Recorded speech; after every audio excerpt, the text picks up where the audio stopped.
আমি বলি প্রশ্ন ব্রেনের উপর আমাদের সরাসরি ক্ষতিকর প্রভাব সৃষ্টি করে। মাদক কি আমাদের ব্রেনের উপর সরাসরি ক্ষতিকর প্রভাব সৃষ্টি করবে এবং আমাদের মানুষকে স্বাভাবিক অবস্থা থেকে অস্বাভাবিক অবস্থায় পরিণত করে ফেলবে।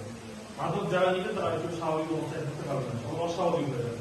তাদের আচার আচরণ, কথাবার্তা, চাল চলন সবকিছু অস্বাভাবিক হয়ে যাবে এবং এরকম নির্ভরশীলতা তৈরি হবে। নির্ভরশীলতা মানে কি, সেই মাদক ছাড়া কোনো স্বাভাবিক কাজ করতে পারবে না। সে না পড়াশোনা করতে পারবে, না খেলাধুলা করতে পারবে, না সমাজের মানুষের সঙ্গে মিশতে পারবে। সে অস্বাভাবিক অবস্থায় পরিণত হয়ে যাবে এবং এর শেষ পরিণত হচ্ছে মৃত্যু। কি মৃত্যু মানে মাদকের এখন পর্যন্ত এখনো যদি মাদকের কোনো মানে টেকসই এবং হচ্ছে যেটা দীর্ঘস্থায়ী বা টেকসই কোন চিকিৎসা ব্যবস্থা এখন আবিষ্কৃত হয়নি। কিছু চিকিৎসা নিরাময় কেন্দ্রে দেওয়া হয়, যে চিকিৎসা দেওয়া হয় সেটা হচ্ছে কিছু সময়ের জন্য সেটা মানুষ ভালো হয়, এরপর আবার সে হচ্ছে রিল্যাপস করে, এই জিনিসটা আবার চলে আসে, এডিকশনটা আবার ক্রেভিংটা আবার তৈরি হয়। আমাদের যে চিকিৎসাটা আছে সেটা হচ্ছে উইথড্রল সিমটম, মানে মাদক প্রত্যাহার করে যে ক্ষতিকর প্রতিক্রিয়াগুলি দেখা যায়, শুধু এইগুলোর চিকিৎসা করা হয়। তো মাদক যে একবার গ্রহণ করে তার জীবন মোটামুটি শেষ পর্যায়ে বা শেষ হয়ে যায় এটা বলা যায়, মানে এখান থেকে বের হওয়াটা সহজ না। তো আমরা এখানে যারা আছি তোমরা ভবিষ্যতে ভুলেও কখনো কোনো প্রকার মাদকের সাথে সম্পৃক্ত আমরা না হই। আমাদের বন্ধু আমাদের শুরুটা মাদকের শুরুটা কিভাবে হয় তোমরা জানো? সিগারেটের মাধ্যমে মাদকের শুরুটা হয়।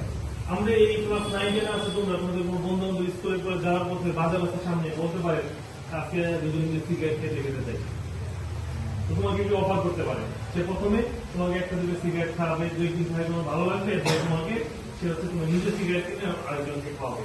এরপর আরেকদিন সে বলবে আজকে ভালো কিছু খাওয়াই, তো তোমাকে গাঁজায় আসক্ত করাবে। সুতরাং আমরা বলি না সঙ্গ দোষী লোহাব আসে, সৎসঙ্গে স্বর্গবাস। আমাদের এই বয়সে বন্ধু নির্বাচন করা হচ্ছে সবচেয়ে বেশি জরুরি।